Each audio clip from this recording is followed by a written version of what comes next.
할렐루야.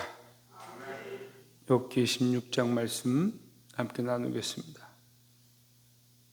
세상이 다 변하고 시대가 바뀌어지고 우리의 환경이 아무리 안 좋아진다 하더라도 하나님 여전히 하나님이시고 교회는 여전히 하나님 앞에 나와야 하고 우리는 여전히 하나님만 바라봐야 될 줄 믿습니다. 상황에 따라 믿음이 바뀌고 환경에 따라 신앙이 바뀌면 우리가 곤란하다. 하나님은 여전히 하나님이시니까 사람이 바뀌어도 하나님 변하지 않는다. 우리가 늘 그 생각들을 가지길 바랍니다. 16장 1절에 보시면 욥이 대답하여 이르되 했습니다. 엘리바스에 대한 답변입니다. 근데 지금은 계속 같은 얘기들을 하는 거죠. 같은 말들을 하고 같은 반박들을 하고 있는데 2절을 보면 이런 말은 내가 많이 들었나니 너는 다 번뇌케 하는 아니자로구나. 이거 위로하러 왔다고 하는데 위로는 하지 않고 오히려 나를 더 번민하게 하고 더 괴롭게 하는구나, 이런 얘기죠. 위로의 목적은 그 사람을 위로하고 그 마음을 치료하기 위한 것이고 감싸주고 안아주기 위한 것인데 너희들은 나를 감싸주고 안아주고 나에게 힘을 주는 게 아니고 오히려 나를 더 힘들게 만드는구나, 그런 얘기죠. 3절에 허망한 말이 어찌 끝이 있으랴. 내가 무엇에 격동되어 이같이 대답하는고. 너희가 어째서 이런 일을 하는지 모르겠다. 내가 이 상처를 받고 있고 이 고통을 당하고 있는 것은 나도 잘 알고 있다, 이런 얘기죠. 4절에 나도 너희처럼 말할 수 있나니. 다시 말하면 그런 말은 누구나 할 수 있다.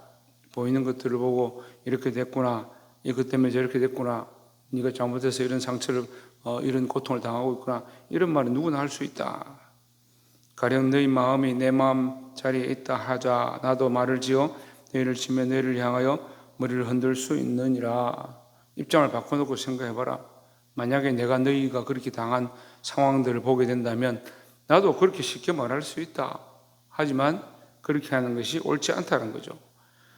5절에 그래도 입으로 너희를 강하게 하며 내가 너희 입장이 되었으면 너희를 오히려 강하게 하였고 입술의 위로로 너희의 근심을 풀었으리라 했습니다. 그래서 우리의 목적이 뭐냐? 너희가 여기 온 목적이 뭐냐? 나를 위로하러 왔느냐? 아니면 나에게 더 상처를 주러 왔느냐? 이렇게 반박하는 욥의 말입니다. 그 욥의 말이 맞습니다. 우리가 때로는 말씀을 나누다 보면 정죄하고 책망하고 징계하고 그 문제가 잘못되었음에 대해서 지적하는데 그것은 그 사람을 넘어뜨리는 목적이냐 세우려고 하는 목적이냐, 무슨 말을 하고 있느냐가 중요한 게 아니라 목적이 뭐냐, 어떤 마음 중심에서 이것을 하고 있는가 늘 기억해야 합니다.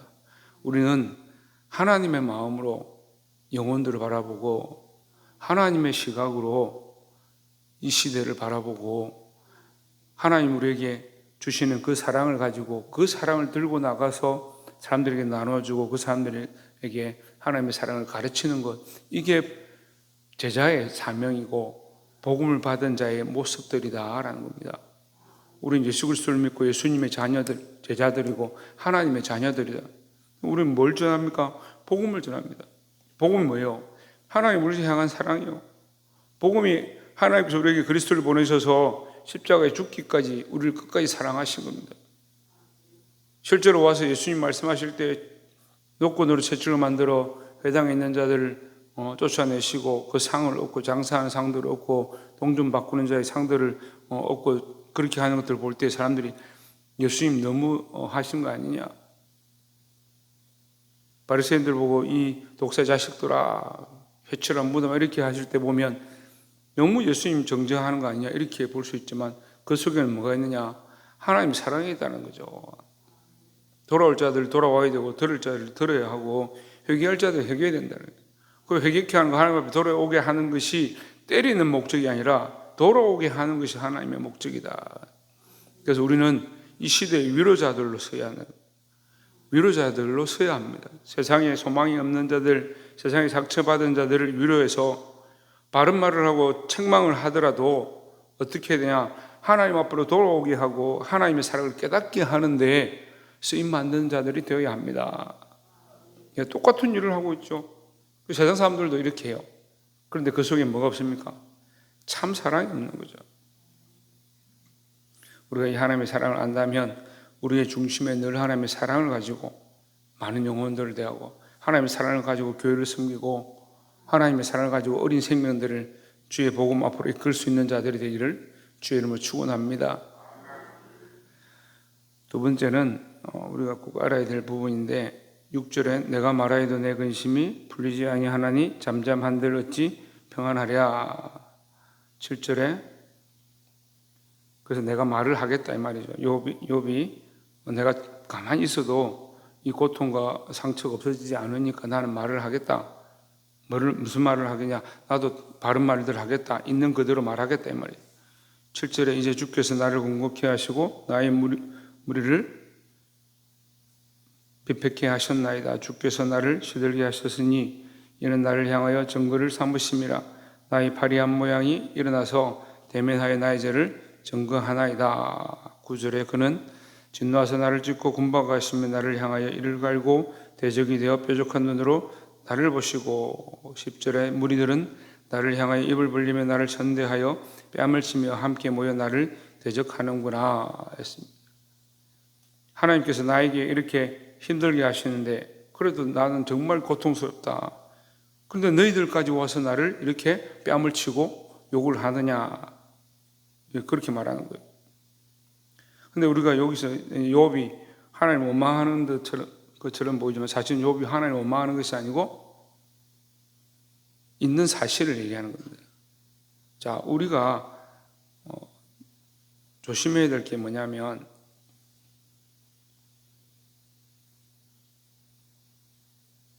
고통도 하나님 주신 것이고 기쁨도 하나님 주신 것이고 그러니까 죽음도 하나님 허락하셔야 죽음이 있고요. 구원도 하나님 허락하셔야 구원이 있는 거예요. 잘 되게 되면 하나님 감사합니다. 이렇게 하고. 좀 어려움이 있으면 그건 뭐 하나님하고 상관이 없다 이렇게 생각해요. 또는 어려움이 있으면 하나님 원망하기 바쁘죠. 근데 사실 그 원망하는 마음속에 뭐가 있냐면 이게 하나님께로부터 온 은혜로 생각하지 않는 겁니다. 고통을, 고난을, 환난을 은혜로 생각해야 되는 거예요. 이게 신약적 관점인데요. 환난 가운데 기뻐하라. 고난 가운데 감사하라. 왜? 그 환난과 고난을 위해서 우리가 더 성장하고 더 하나님을 알고 분명히 더 하나님을 알고라고 되어 있습니다.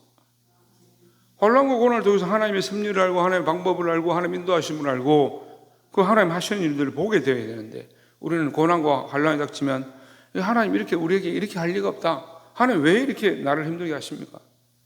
이 생각의 관점이 조금 잘못되어 있는 거예요. 하나님 우리에게 복을 주셔야 된다. 무조건 복을 받아야 되고 잘 돼야 그게 하나님 하시는 거고. 그러니까 환난 가운데는 찬양이 안 되는 거예요. 고난 가운데도 기뻐하지 못하는 거죠. 그러니까 항상 기뻐하고 쉬지 말고 기도하고 범사에 감사하라는 게 즐거울 때는 되는데 어려울 때, 힘들 때, 고난이 닥칠 때, 집안에 뭐가 풀리지 않을 때, 가정의 자식들의 말을 듣지 않을 때, 직장 일들이 풀리지 않을 때 감사하고 기뻐하고 찬양하고 이게 잘 연계가 안 되는 거예요. 왜? 하나님과 관계없는 것처럼 보이거든요. 여전히 하나님 그 일 가운데도 생사와 화복을 주장하신다. 생명도 죽음도 화도 복도 다 하나님 주장하신다. 그래서 이것을 원망할 마음이 아니라 있는 그대로 그렇구나. 내게 이런 고통과 어려움이 있습니다. 하나님 하고 나의 고통과 어려움들 하나님 앞에 내려놓고 그걸 하나님의 은혜인 줄 믿습니다. 이것을 바꾸셔야 하나님의 은혜를 기대합니다. 하나님의 역사를 믿습니다. 그게 믿음의 고백들이다라는 거예요. 그러니까 교회가 힘들 때도 여전히 하나님 앞에 감사하고 이 시대가 예배하지 못하도록 이렇게 할 때도 하나님 앞에 감사하고 하나님이 하실 것들을 바라보는 거예요. 여러분 이런 어려운 상황 가운데도 끝까지 믿음을 지키시고 주님 앞에 나아가고 예배하는 자들이 되기를 주의 이름으로 축원합니다. 마지막 세 번째로 땅이 내 피를 가리우지 말라 나의 부르짖음으로 쉴 곳이 없게 되기를 원하노라 했습니다. 제가 방금 두 번째 나눴던 말씀의 결론적인 부분을 보면 6절부터 17절까지의 말씀인데, 이런 상황인데 17절에서 뭐라고 하냐면 그러나 이렇게 하는 거죠. 방금 제가 말씀드린 것처럼 그러나 내 손에는 포악이 없고 나의 기도는 정결하니라. 나는 여전히 하나님 앞에 이 환난을 가지고 기도하겠다라는 거죠. 이게 욥의 고백이에요. 너희는 나를 군박하고 나를 뺨을 치고 나에게 욕을 한다 할지라도, 나의 환경과 상황들이 어렵고 괴롭고 하나님께서 나의 어려움들 내게 주신다 할지라도 나는 뭐 하겠다? 기도하겠다라는 거죠. 그 욥이 믿음이 없으면 어떻게 기도하겠다는 거예요? 기도하는 게 아니고 나는 한탄하고 그냥 앉아 있으련다 해야 되는데, 이게 욥의 모습은 중심은 이렇다라는 거예요. 우리가 여전히 하나님이 하셨다는 일들을 기억하고 하나님 하실 것들을 믿음으로 선포하는 자들이 되기를 소망합니다. 18절에 그랬죠? 땅이 내 피를 가리우지 말라. 땅아 내 피를 가리우지 말라. 나의 부르짖음으로 쉴 곳이 없게 되기를 원하노라. 지금 나의 증인이 하늘에 계시고 나의 보인이 높은 데 계시니라. 사람들은 모를지라도 하나님은 나의 상황을 다 알지 않습니까? 하나님은 내 마음의 중심을 보고 계시지 않습니까? 나의 평생에 내 소비를 주께서 다 아시지 않습니까? 이렇게 하는 거예요. 그러니까 우리가 하나님 앞에 서 있는 거죠. 이 욥이 하나님 앞에 서 있는 거예요. 우리도 하나님 앞에 서 있어야 된다는 거예요. 사람들이 인정해주고 사람들이 축복해주고 사람들이 도와주는 것보다 하나님께서 함께 하시는 것을 늘 기억하는 것이 중요한 줄 믿습니다. 20절에 나의 친구는 나를 조롱하나 내 눈은 하나님을 향하여 눈물을 흘리고, 21절에 사람과 하나님 사이에와 인자와 그 이웃 사이에 변명하시기를 원하노라 했습니다. 이게 욥의 믿음의 고백이죠. 관점과 시각, 바라보는 것이 어디에 있느냐? 사람들이 나를 향하여 비방하고 욕하는데 있지 않고 하나님 나를 아시고 하나님께서 하늘에서 나를 보고 계시다. 사람들은 나를 버렸어도 하나님 나를 버리지 않는다. 시편 기자의 고백이에요.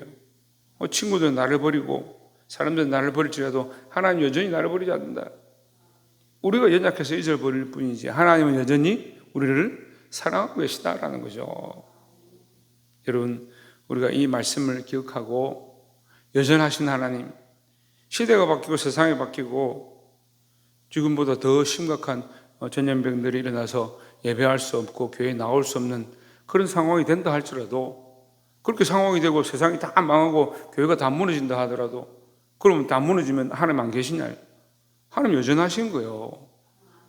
또한 하나님이 그 일들을 회복해 하실 그 목적들로 이 세상 가운데 구원의 일들을 행하고 계신 것들을 우리가 기억한다면, 환경과 상황과 사람들이 우리를 어떻게 보느냐, 우리에게 뭐라고 하느냐, 그런 걸 보는 게 아니에요. 그런 것들을 가지고 온다 할지라도 그걸 하나님 앞에 고백하고 하나님께서는 이렇게 인도하실 줄 믿습니다 하고 기도하는 자들이 되어야 한다는 겁니다. 여전하신 하나님 앞에 이 믿음의 고백들을 하고 늘 여전히 하나님만 바라보고 믿음으로 사시기를 주의 이름으로 축원합니다. 환난과 고난이 심하고 고통이 극한다 할지라도 그럴수록 더 믿음 안에 서서 여전하신 하나님을 바라볼 수 있는 저와 여러분 되기를 주의 이름으로 축원합니다. 기도하겠습니다.